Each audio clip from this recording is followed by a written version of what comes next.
Hello my dear gorgeous friends. ಮತ್ತೊಮ್ಮೆ ನಿಮ್ಮೊಂದಿಗೆ ಒಂದು ಕಪ್ ಕಾಫಿ ಜೊತೆ ಈ ನಿಮ್ಮ ಸುಮ. ನಾ ಕಾರ್ಯತಃ ಒಂದು ಲಾಂಗ್ ಜರ್ನಿಗೆ ಸಿದ್ಧಳಾದೆ. 13 ಗಂಟೆಗಳ ಪ್ರಯಾಣ. ಒಬ್ಬಳೆ ಸ್ವಲ್ಪ ರೆಸ್ಟ್ಲೆಸ್ ಆಗೂ ಇದ್ದೆ, ಯಾಕಂದರೆ ಇಷ್ಟು ಲಾಂಗ್ ಜರ್ನಿ ಒಂಟಿಯಾಗಿ ನಾ ಮಾಡಿರದ ಕಾರಣ. ಅಂತೂ ಸ್ಲೀಪರ್ ಕೋಚ್ ಹತ್ತಿದೆ, ಸೆಟಲ್ ಆದೆ ನನ್ನ ಬರ್ತ್ನಲ್ಲಿ. ಪ್ರಯಾಣ ಪ್ರಾರಂಭವಾಯಿತು. ಇಡೀ ಬಸ್ ಕರ್ಟನ್ಸಿಂದ ತುಂಬಿಟ್ಟಿದೆ. ಬಸ್ನಲ್ಲಿ ಯಾರಿದ್ದಾರೆ ತಿಳಿಯದಂಥ ವಾತಾವರಣ. ಒಂಥರ ಕೋವಿಡ್ ವಾರಂಟೈನ್ ಸೆಲ್ ಅಂದರೂ ತಪ್ಪಾಗಲಾರದು. ದಯವಿಟ್ಟು ಕ್ಷಮೆ ಇರಲಿ. ಹಾಗೇ ಇತ್ತು ಅಲ್ಲಿನ ವಾತಾವರಣ. ಹಾಗೆ ಸಹ ಪ್ರಯಾಣಿಕರ ಮುಖ ಕಾಣದೆ ಬರೇ ಮೊಬೈಲ್ ಲೈಟ್ಸ್ ಮಾತ್ರ ಕಾಣುವಂಥ ಒಂದು ರೀತಿಯ ನಿರ್ಮಾನುಷವಾದ ನಿಶ್ಶಬ್ದ. ನಾವೆಲ್ಲ 70s ಬಾರ್ನ್ ಅಲ್ವೇ? ನಗು, ಪರಿಚಯ, ಸಂಭ್ರಮದ ಪ್ರಯಾಣಗಳನ್ನು ನೋಡಿದಂಥ ಜನರೇಷನ್ ನಮ್ಮದು. ಆದರೆ ಈಗಿನ ಜನರೇಷನ್ ಪ್ರತಿ ಪ್ರಯಾಣಿಕರ ಬೆನ್ನಿಗೆ ಒಂದು ಬ್ಯಾಕ್ ಪ್ಯಾಕ್, ಕೈಯಲ್ಲಿ ಮೊಬೈಲ್, ಇನ್ನೊಂದು ಕೈನಲ್ಲಿ ವಾಟರ್ ಬಾಟಲ್. ಹೆಣ್ಣಾಗಲಿ ಗಂಡಾಗಲಿ ವ್ಯತ್ಯಾಸವಿಲ್ಲದೆ ರೋಬೋಟ್ಸ್ ರೀತಿಯ ವರ್ತನೆಯಲ್ಲಿ ಬಸ್ನ ಕ್ಯಾಚ್ ಮಾಡುವ ಧಾವಾಂತ. ನಂತರ ಬಸ್ನ ಸೀಟ್ ಸಿಕ್ಕಿ ಬರ್ತ್ನಲ್ಲಿ ಕರ್ಟನ್ ಒಳಗೆ ಕ್ವಾರಂಟೈನ್ ಆಗುವಂತಹ ಜನ ಮನಸ್ಥಿತಿ. ನಿಶ್ಶಬ್ದ ರೀತಿಯ ವರ್ತನೆಯಲ್ಲಿ ಬಸ್ ಮುಂದೂಡಿತು. ಕಟ್ಟಡಗಳನ್ನು ಹಿಂದಿಕ್ಕಿ ಭಯಂಕರ ನಿಶ್ಶಬ್ದ ವಾತಾವರಣದಲ್ಲಿ ಬಸ್ ಚಲಿಸುತ್ತಿತ್ತು. ಕಿಟಕಿಯಿಂದ ಹೊರಗಡೆಯ ಕಟ್ಟಡ, ದೀಪಗಳ ಸೌಂದರ್ಯ ನೋಡುತ್ತಾ ಬಸ್ಸಿನ ನಿಶ್ಶಬ್ದಕ್ಕೆ ನನ್ನನ್ನು ನಾ ಹೊಂದಿಸಿಕೊಂಡೆ. 1 ಅವರ್ ಆಗಿರಬಹುದು.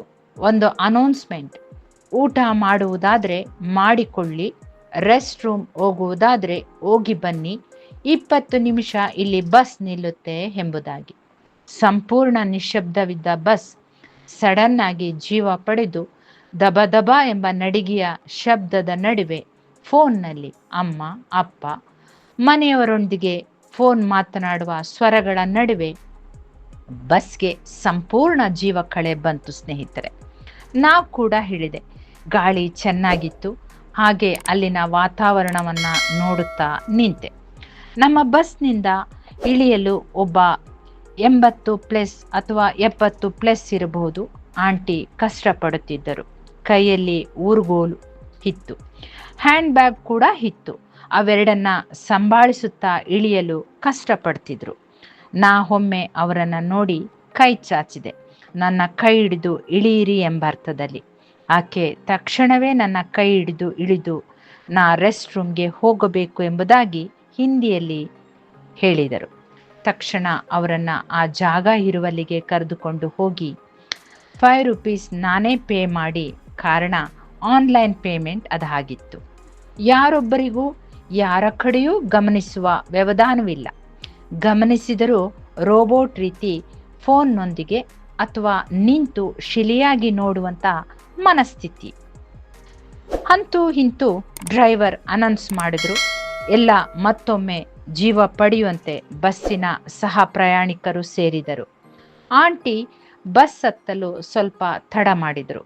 ಇವರ ತಾಳ್ಮೆಗೆ ಅದು ಸವಾಲಾಗಿದೆ ಅನಿಸಿತು. ನಾ ಮುಗುಳುನಕ್ಕೆ, ಇರಲಿ ನಮ್ಮ ಅಜ್ಜಿ, ಅಮ್ಮ, ಆಂಟಿ ಎಂಬುದಾಗಿ ತಿಳಿಯಿರಿ ಎಂದೆ. ಎಲ್ಲರೂ ಕಾಮ್ ಆದರು. ಮೌನಂ ಸಮ್ಮತಿ ಲಕ್ಷಣ ಅಲ್ವೇ ಸ್ನೇಹಿತರೆ? ಅಂತೂ ಆಂಟಿ ಬಸ್ ಹತ್ತಿದ್ರು.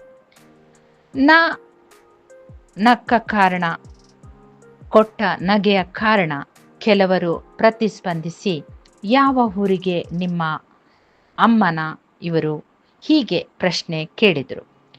ಎಲ್ಲರನ್ನ ಆಗ ಗಮನಿಸಿದೆ.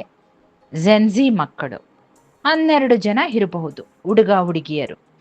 ಆಂಟಿ ನೀವು ಹತ್ತಿ, ನಾವು ನಂತರ ಹತ್ತುವೆವು ಎಂದರು. ಮನುಷ್ಯ ಸಂಘಜೀವಿ ಅಲ್ವೇ? ಅದು ಸಾಬೀತಾಯಿತು. ಹೊಳ ಬಂದೆವು. ನಮ್ಮ ಬರ್ತ್ನಲ್ಲಿ ಸೆಟಲ್ ಆದೆವು. ನಾ ಹೊಳ ಬರುವಷ್ಟರಲ್ಲಿ ನಾ ಮಾತುಗಾತಿ ಅನ್ನೋದು ಎಲ್ಲರಿಗೂ ಗೊತ್ತಲ್ವಾ. ವಾತಾವರಣವನ್ನು ತಿಳಿ ಮಾಡಿದ್ದೆ. ನನ್ನ ಅಕ್ಕಪಕ್ಕದ, ನನ್ನ ಮೇಲ್ಗಡೆಯ ಬರ್ತ್ನಲ್ಲಿರುವವರಿಗೆ ಗುಡ್ ನೈಟ್ ಮಕ್ಕಳೇ ಅಂದೆ. ಅಷ್ಟೇ. ಆಂಟಿ, ಯಾವ ಊರು, ಎಲ್ಲಿಗೆ ಹೊರಟಿದ್ದೀರಾ ಎಂಬ ಪ್ರಶ್ನೆಗಳ ಜೊತೆ ಮಾತು ಪ್ರಾರಂಭಗೊಂಡಿತ್ತು. ಅಷ್ಟೇ, ಸೆಕೆಂಡುಗಳಲ್ಲಿ ನಿರ್ಮಾನುಷ್ಯವಾಗಿದ್ದ ಬಸ್ ಜೀವ ಕಳೆ ಪಡೆದು ಒಬ್ಬರಿಗೊಬ್ಬರು ಪರಿಚಯವಾಗಿ ನಗು, ಮಾತು, ತಮಾಷೆಗಳಲ್ಲಿ 2 ಗಂಟೆ ಕಳೆದದ್ದು ತಿಳಿಯಲಿಲ್ಲ ಸ್ನೇಹಿತರೆ. ಕೊನೆಗೆ ನಾನೇ ಹೇಳಿದೆ, ಮಕ್ಕಳೇ, ಜಾಬ್ ಮುಗಿಸಿ ಊರಿಗೆ ಹೋಗಲು ಬಸ್ ಹತ್ತಿದ್ದೀರಿ ಎಂದ್ರಿ, ಮತ್ತೆ ಸ್ಟಾಪ್ ಕೊಟ್ಟಾಗ ಅಥವಾ ಮಾರ್ನಿಂಗ್ ಮಾತನಾಡುವ ಎಂದು. ಎಲ್ಲರೂ ಮನಸ್ಸಿಲ್ಲದ ಮನಸ್ಸಿನಲ್ಲಿ ತಮ್ಮ ತಮ್ಮ ಬರ್ತ್ಗೆ ಸೇರಿ ಕರ್ಟನ್ ಹಾಕಿಕೊಂಡು ಮತ್ತೆ ಮೊಬೈಲ್ ಒಟ್ಟಿಗೆ ಬೆಸೆದುಕೊಂಡರು. ಯಾಕಾಗಿ ಈ ಚಿಕ್ಕ ಅನುಭವ ಹಂಚಿಕೊಳ್ಳುತ್ತಿರುವೆ ಆತ್ಮೀಯರೇ ಅಂದರೆ, ಒಂದು ನಗು, ಒಂದು ಗುಡ್ ನೈಟ್, ಒಂದು ಗುಡ್ ಮಾರ್ನಿಂಗ್ ಹಾರ್ ಅಥವಾ ಹಾಯ್ ಮನುಷ್ಯರನ್ನ ಬೆಸೆಯುತ್ತೆ, ನಮ್ಮನ್ನು ರಿಲ್ಯಾಕ್ಸ್ ಮಾಡುತ್ತೆ. ಎಲ್ಲರನ್ನ ಕಂಡಾಗ, ಮುಗುಳು ನಕ್ಕಾಗ ನಾವು ಆತ್ಮೀಯ ಸ್ಪರ್ಶಕ್ಕೆ ಒಳಗಾಗ್ತೇವೆ.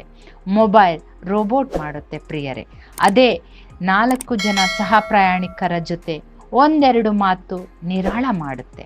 Not only in journey, even in lift, one beautiful smile with hi.